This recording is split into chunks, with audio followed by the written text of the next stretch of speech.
20 जनवरी 2005 media में अचानक खबर आती है कि बॉलीवुड की सबसे खूबसूरत अदाकारा अब इस दुनिया में नहीं रही। उस एक्ट्रेस ने 3 दिनों से कुछ नहीं खाया था, घर बिखरा पड़ा था और उनके शरीर में दारू मिली थी।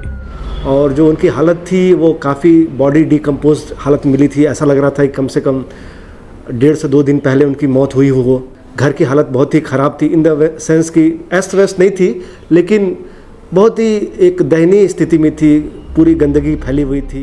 ये वो एक्ट्रेस थी जिन्होंने 70 के दशक में एक समय पर 55 फिल्में साइन की थी और वो 15 फिल्मों की शूटिंग एक साथ कर लेती थी। At the moment I've got about 55 films signed. I'm working on about 15. Sounds a bit much, doesn't it? ये वो पहली इंडियन हीरोइन थी जिनकी तस्वीर प्रतिष्ठित टाइम्स मैगजीन के कवर पेज पर छपी, जिन्होंने हिंदुस्तान को बताया कि कोई महिला भी खुले में मर्दों के साथ बैठकर शराब पी सकती है, फिल्मों में बेड सीन्स कर सकती हैं और रियल लाइफ में लिव इन में रह सकती हैं और उसके एक से ज्यादा बॉयफ्रेंड हो सकते हैं।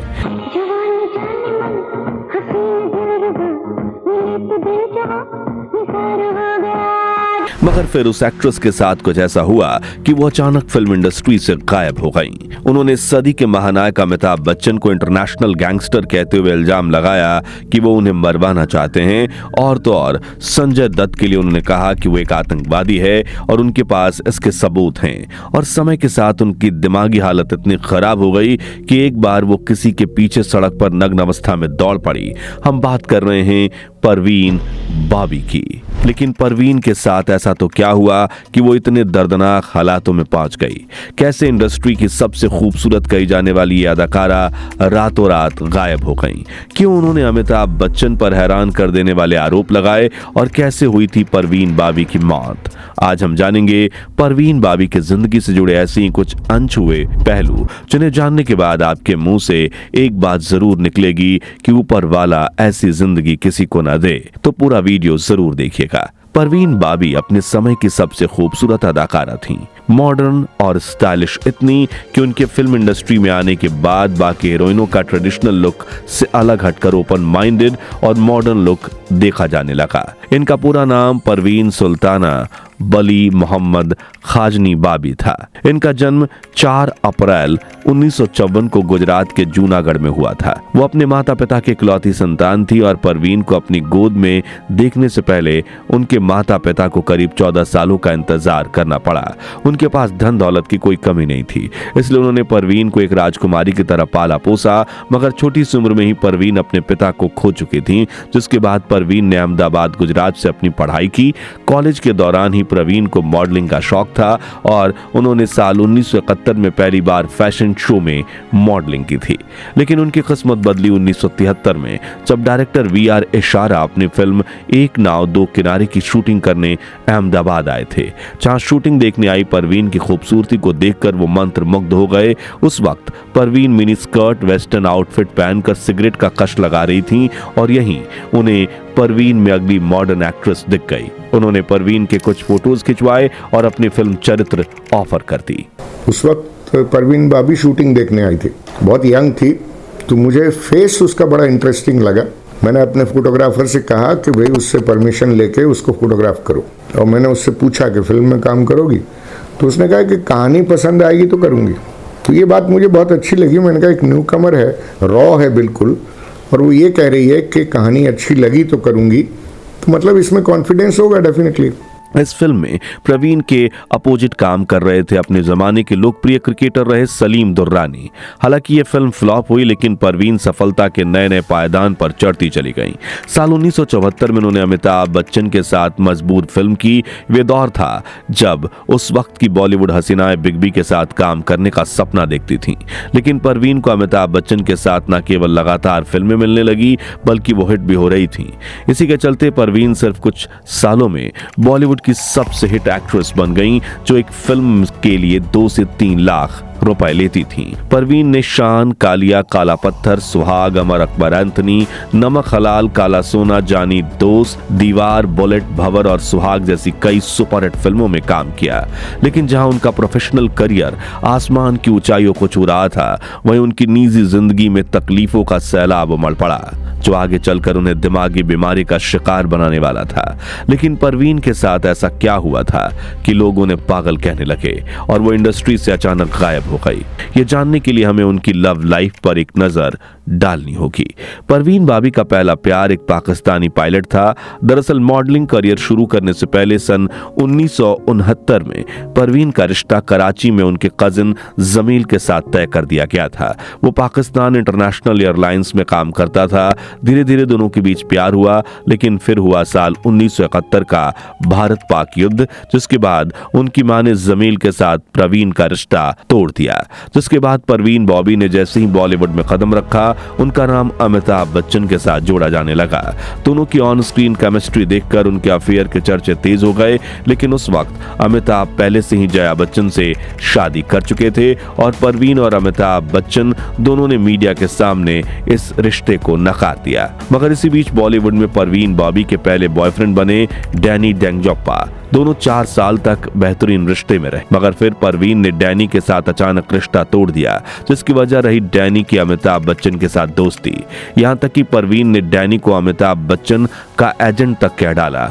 उस वक्त डैनी को समझ आया कि परवीन के दिमाग और एटीट्यूड में कुछ तो गड़बड़ है और उन्होंने परवीन से दूरियां बना ली।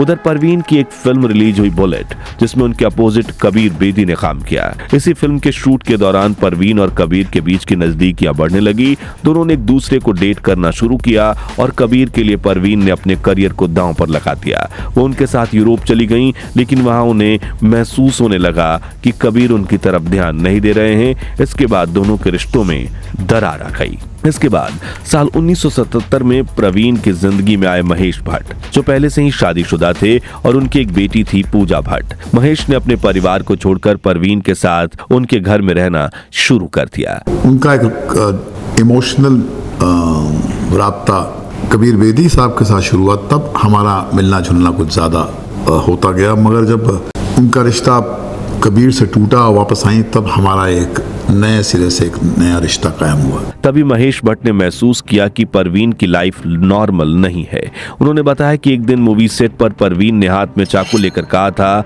कि मुझ पर नजर रखी जा रही है, मुझे कोई मारना चाहता है। वहीं एक दिन परवीन ने चलती हुई गाड़ी का दरवाजा खोल दिया और चिल्लाते हुए महेश भट्ट को कहने लगी कि इस गाड़ी में बॉम्ब रखा हुआ है, जिससे महेश भट्ट भी हैरान रह गए और वो उन्हें डॉक्टर के पास ले गए। डॉक्टर ने उन्हें बताया कि परवीन को सिजोफ्रेनिया नाम की बीमारी है और डॉक्टर उन्हें ठीक करने के लिए इलेक्ट्रिक शॉक देना चाहते थे, लेकिन महेश भट्ट राजी नहीं हुए। परवीन की हालत धीरे धीरे बिगड़ती जा रही थी। इस बीच महेश भट्ट परवीन को बेंगलोर में अपने गुरु यूजी कृष्णमूर्ति के पास ले गए, जहां परवीन को एडमिट करवाकर महेश भट्ट मुंबई वापस आ गए। लेकिन परवीन को लगने लगा कि कृष्णमूर्ति उन्हें और हमेशा महेश को अलग करना चाहते हैं। इसलिए एक रात परवीन ने महेश भट्ट के सामने ये ऑप्शन रख दिया कि वो अपने गुरु को चुने या परवीन को। तभी महेश भट्ट परवीन की दिमागी हालत देखकर डर गए और परवीन के साथ रिश्ता खत्म करके वहां से निकल गए। लेकिन तभी परवीन महेश भट्ट को रोकने के लिए आधे अधूरे कपड़ों में दौड़ते हुए घर से बाहर आ गईं, लेकिन महेश भट्ट नहीं रुके। परवीन की जिंदगी में यह अकेलेपन का चौथा हमला था। वो अकेलेपन में ड्रग्स और नशे की आदी होने लगी थीं। लेकिन दोस्तों, परवीन की दिमागी हालत खराब होना शुरू हुई थी करीब 10 साल पहले, यानी साल 1969 में, जब अहमदाबाद में सांप्रदायिक दंगे भड़क उठे थे। तब परवीन बॉबी की वार्डन ने उनकी सुरक्षा के लिए उन्हें बहुत सारे कंबलों और गद्दों के बीच छिपाकर एक ट्रक में अपने दोस्त के घर भेजा। उसी वक्त परवीन को पहला पैनिक अटैक आया था, जिसके बाद परवीन के जीवन में प्यार आया, लेकिन टिका नहीं, जिस वजह से उनकी हालत बिगड़ती चली गई। 80 के दशक में परवीन महेश भट्ट से जुड़ा होने के दर्द को झेल रही थी। तभी महेश भट्ट ने परवीन के जीवन पर अर्थ नाम की फिल्म बना दी। कहा जाता है इससे परवीन बुरी तरह से टूट चुकी थी। और फिर आया 1983 का वो साल जब फिल्म से परवीन पूरी तरह से गायब हो गई। वो फिल्म इंडस्ट्री से रातों रात गायब हो गई। दरअसल उन्होंने यूजी कृष्णमूर्ति को अपना गुरु बना लिया और वो उनके साथ वर्ल्ड टूर पर चली गईं। इसी दौरान एक हैरान करने वाला हादसा हुआ। तारीख थी 7 अप्रैल 1984। परवीन अमेरिका के जॉन एफ कैनेडी एयरपोर्ट पर उतरी और बाहर निकलने लगी, लेकिन एयरपोर्ट के कर्मचारियों को विश्वास नहीं हुआ कि ये भारत की मशहूर एक्ट्रेस परवीन बाबी हैं, क्योंकि तब तक उनका सिजोफ्रेनिया काफी बढ़ चुका था, मतलब उनके बिखरने की शुरुआत हो चुकी थी। इसलिए वो अपनी आइडेंटिटी प्रूफ नहीं कर पाई। तभी एयरपोर्ट अथॉरिटी ने उन्हें हथकड़ी लगाकर एक कमरे में बंद कर दिया। उस कमरे में पहले से 30 मानसिक रूप से बीमार पेशेंट रखे गए थे। जैसे ही ये खबर वहां के भारतीय दूतावास तक पहुंची, वो फटाक से वहां पहुंचे और उन्हें फ्री करवाया। उसी दौरान समय के साथ परवीन की मानसिक हालत बिगड़ती जा रही थी। हद तो तब हो गई जब परवीन ने मीडिया से ये कहा कि अमिताभ बच्चन उन्हें मरवाना चाहते हैं। 1989 में परवीन ने एक मैगजीन को इंटरव्यू देते हुए कहा, अमिताभ बच्चन एक सुपर इंटरनेशनल गैंगस्टर हैं। वो मेरी जान के पीछे पड़े हुए हैं। उनके गुंडों ने मुझे किडनैप कर लिया था। किडनैप करके मुझे एक आइलैंड पर रखा गया। उसी आइलैंड पर उन्होंने मेरी सर्जरी करके मेरे कान के नीचे एक चिप लगा दी। इस चिप की मदद से वो मुझ पर नजर रखना चाहते हैं। इस इंटरव्यू के दौरान उन्होंने कान के नीचे एक घाव भी दिखाया, जो देख लोग समझ गए कि परवीन की हालत सच में बहुत ज्यादा खराब हो गई है और उनके रिश्तेदारों तक ने उनसे दूरी बना ली। 90 के दशक की शुरुआत में काफी रिपोर्टर्स उनके घर इंटरव्यू लेने के लिए जाते थे। तभी परवीन उन्हें अपना खाना टेस्ट करवाती, ये जानने के लिए कि किसी ने उस खाने में जहर तो नहीं मिलाया। साथ ही अपने यहाँ काम करने वाले लोगों के बारे में कहती थी कि इन लोगों ने उनके मेकअप को खराब कर दिया है ताकि उनका चेहरा और स्किन खराब हो जाए। जब उनके घर बिजली जाती, वो कहने लगती कि इंटरनेशनल माफिया ने उन्हें हैरेस करने के लिए बिजली काट दी है। सभी जर्नलिस्ट उनकी नजर में अमिताभ बच्चन के एजेंट थे। अमिताभ को टीवी पर देखकर ही वो बौखला जाती थी। कहा जाता है कि परवीन की बीमारी को जेनेटिक भी माना जा सकता है। उनकी बीमारी उनके माता पिता से उनमें आई थी। अब वजह चाहे जो भी हो, साल 2000 आते आते परवीन की हालत इतनी बिगड़ चुकी थी कि वो हर किसी पर शक करती थी। इसी वजह से उनके सभी कर्मचारी काम छोड़कर भाग निकले थे। वे अपने घर में अकेली रहती थीं। उन्होंने संजय दत्त को लेकर कहा था कि उनके पास सबूत है कि संजय दत्त टेररिस्ट हैं। तभी अदालत ने उन्हें सबूत लेकर कोर्ट में आने को कहा था, लेकिन परवीन बाबी कभी कोर्ट नहीं गई, क्योंकि उन्हें इतना डर था कि अगर घर से बाहर निकलेंगी तो कोई उन्हें मार देगा।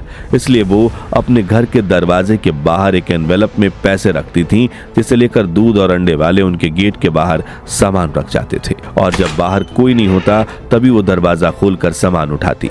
अपने आखिरी दिनों में उनकी हालत इतनी बिगड़ गई थी कि उन्होंने अपनी वसीयत में अपनी जमीन जायदाद मरे हुए रिश्तेदारों के नाम कर दी थी। फिर आया जनवरी 2005, जब परवीन बाबी ने 3 दिनों तक अपने घर के गेट के बाहर से अखबार और दूध नहीं उठाया। तब आसपास के लोगों ने पुलिस को खबर दी। पुलिस पहुंची और दरवाजा तोड़कर घर में घुसी तो पता चला कि एक युग का अंत हो चुका है।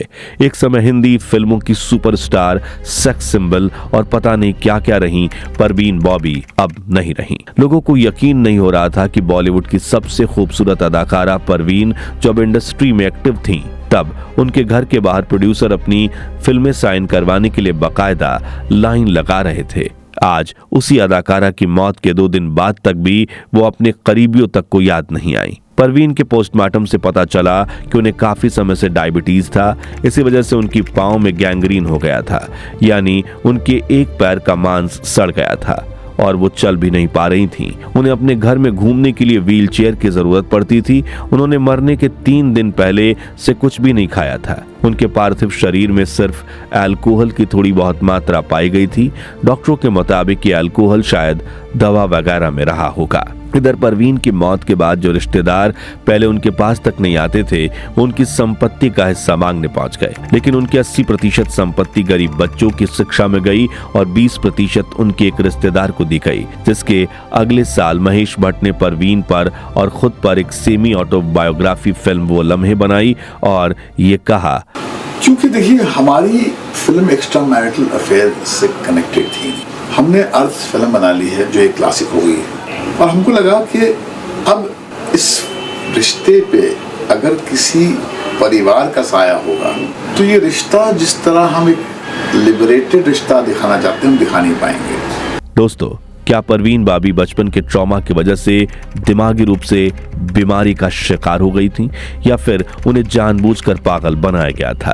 और बॉलीवुड की इस खूबसूरत अदाकारा के इस दर्दनाक अंत को लेकर आपकी राय क्या है, कमेंट में जरूर बताइए। उम्मीद है इस कहानी ने आपके रोंगटे खड़े कर दिए होंगे। अगर हाँ तो इसे जितना हो सके लाइक और शेयर कीजिए ताकि बॉलीवुड से जुड़ी ये सच्ची घटना हर किसी तक पहुंचे।